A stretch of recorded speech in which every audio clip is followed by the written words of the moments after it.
दोस्तों, आपको पता ही है कि राम मंदिर के लिए सैकड़ों वर्षों से हिंदू समाज संघर्ष करता रहा और अंत में उसे सफलता मिली भी।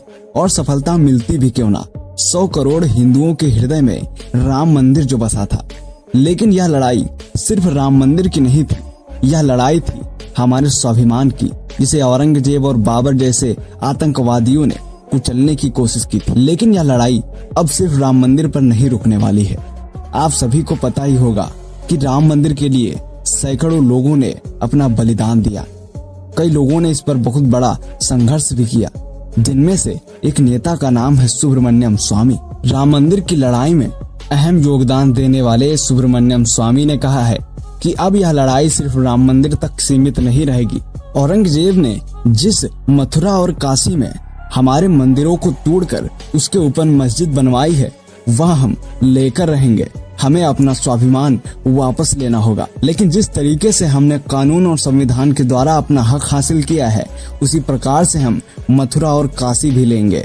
इस पर उन्होंने लड़ाई प्रारंभ भी कर दी है। दोस्तों, यदि आपको पता ना हो तो बता दूं कि काशी और मथुरा की लड़ाई अब कोर्ट में शुरू हो चुकी है। मित्रों, हिंदू मंदिर को नष्ट करके मस्जिद बनाने का काम सिर्फ अयोध्या में ही नहीं हुआ, बल्कि ऐसा पूरे देश में किया गया। ऐतिहासिक तथ्यों से पता चलता है कि जनवरी 1670 में रमजान के महीने में औरंगजेब ने मथुरा के एक प्रसिद्ध मंदिर को तोड़ने का आदेश दिया था। आज हम आपको सिर्फ मथुरा और काशी ही नहीं, बल्कि देश में उन तमाम मंदिरों के बारे में बताएंगे जिनके ऊपर मस्जिदें बना दी गई। यह पुख्ता सबूत आपके समक्ष प्रस्तुत करेंगे। इसकी लड़ाई राम मंदिर से शुरू हो चुकी है और काशी मथुरा होते हुए यहाँ तक भी पहुँचेंगे। आज हमने रिसर्च किया तो पता चला कि वाराणसी की ज्ञानवापी मस्जिद भी काशी विश्वनाथ मंदिर को तोड़कर बनाई गई थी। मथुरा की शाही ईदगाह भी कृष्ण जन्मभूमि मंदिर की जगह पर बनी है। अहमदाबाद की जामा मस्जिद भद्रकाली मंदिर की जगह पर है।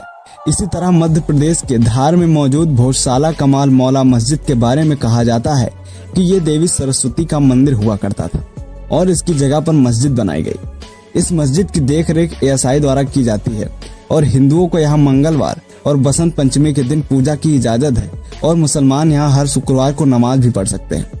इसी तरह श्रीनगर की जामिया मस्जिद के बारे में कहा जाता है कि यहाँ पहले तारापिदा मंदिर हुआ करता था, जिसे कश्मीर के शाह मीरी वंश के छठे सुल्तान सिकंदर बुतसिकन ने 15वीं सदी में तोड़कर मस्जिद बना दी।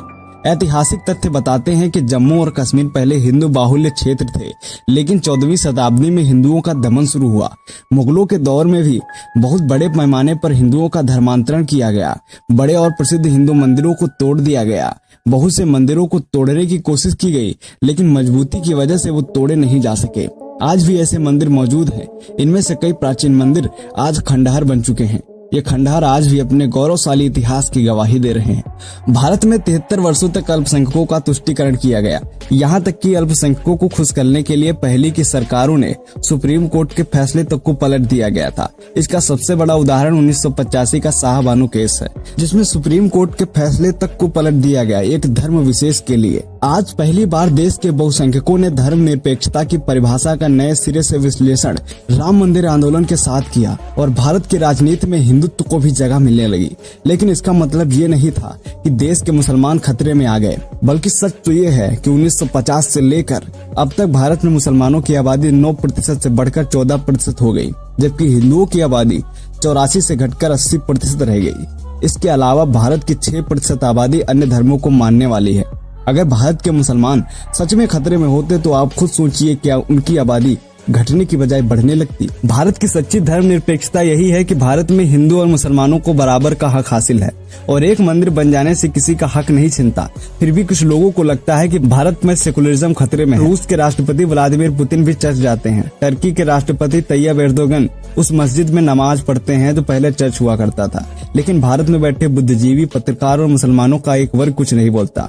लेकिन जब हिंदू धर्म को मानने वाला एक प्रधानमंत्री राम मंदिर के भूमि पूजन में जाकर अपनी आस्था प्रकट करता है तो सबको भारत की धर्मनिरपेक्षता खतरे में दिखाई देती है। भविष्य में यह धर्मनिरपेक्षता और खतरे में पड़ सकती है, क्योंकि जिन इस्लामी आक्रांताओं ने हमारे मंदिरों को तोड़कर उन पर मस्जिद बनाई है, हम उन्हें वापस लेकर रहेंगे। जय हिंद, जय भारत।